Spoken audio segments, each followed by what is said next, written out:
Assalamualaikum warahmatullahi wabarakatuh. Perkenalkan, saya Hanafi Arif Darmawan, NPM 247 dari kelas pemasaran A3. Di sini saya akan menjelaskan sebuah materi tentang riset pemasaran. Pengertian dari riset pemasaran sendiri adalah identifikasi, pengumpulan, analisis, kemudian dilaporkan secara objektif kepada perusahaan untuk menentukan strategi yang tepat. Kemudian ada tujuan dari riset pemasaran.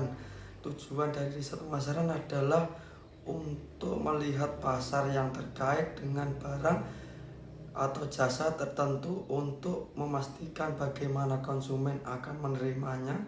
Hal ini dapat mencakup pengumpulan informasi untuk tujuan segmentasi pasar dan diferensiasi produk yang dapat digunakan untuk menyesuaikan upaya perikanan atau menentukan fitur mana yang dipandang sebagai prioritas konsumen.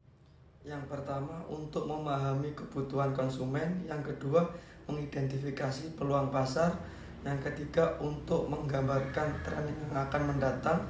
Yang keempat, meminimalisir resiko bisnis. Yang kelima, mengurangi resiko kegagalan produk. Kemudian ada fungsi riset pemasaran. Setelah membahas tujuan, kali ini kita akan membahas fungsi riset di bidang pemasaran, antara lain sebagai berikut. Yang pertama, fungsi understanding. Fungsi riset pemasaran ini adalah memahami produk atau jasa seperti apa yang dibutuhkan konsumen. Tujuannya yakni untuk membantu perusahaan membuat produk sesuai dengan kebutuhan dan keinginan pasar, sehingga potensi penjualan akan semakin tinggi dan keuntungan cepat diraih. Yang kedua, ada fungsi evaluating. Evaluating berfungsi untuk melakukan evaluasi terhadap strategi pemasaran yang telah diterapkan oleh perusahaan. Dengan melakukan evaluasi, perusahaan akan mengetahui pola pemasaran terbaik untuk bisnisnya. Yang ketiga yaitu fungsi predicting. Fungsi riset pemasaran ini adalah yaitu memprediksi apa yang akan terjadi di masa depan. Riset ini perlu dilakukan untuk memperkirakan tren pasar, perilaku konsumen, eksternalitas peraturan pemerintah, sikap kompetitor, dan masih banyak lagi. Yang terakhir ada tahapan riset pemasaran. Terdapat 7 tahapan riset pemasaran yang harus dilakukan. Antara lain, yang pertama, merumuskan masalah. Proses riset pemasaran yang pertama adalah merumuskan masalah. Dengan merumuskan masalah terlebih dahulu, Anda akan lebih fokus untuk memecahkan masalah paling penting tanpa melebar ke masalah lain. Yang kedua, menentukan desain riset. Desain riset adalah gambaran yang akan dilakukan dalam melakukan riset pemasaran. Dalam praktiknya, proses ini membutuhkan prosedur secara rinci terkait langkah-langkah dalam mengumpulkan data, kemudian cara menguji hipotesis, dan model kuesioner jika dibutuhkan. Yang ketiga, merencanakan metode pengumpulan data. Data merupakan hal yang harus diperoleh dalam riset marketing. Dengan adanya data, maka perusahaan bisa menganalisa dan mampu menjawab masalah yang ada.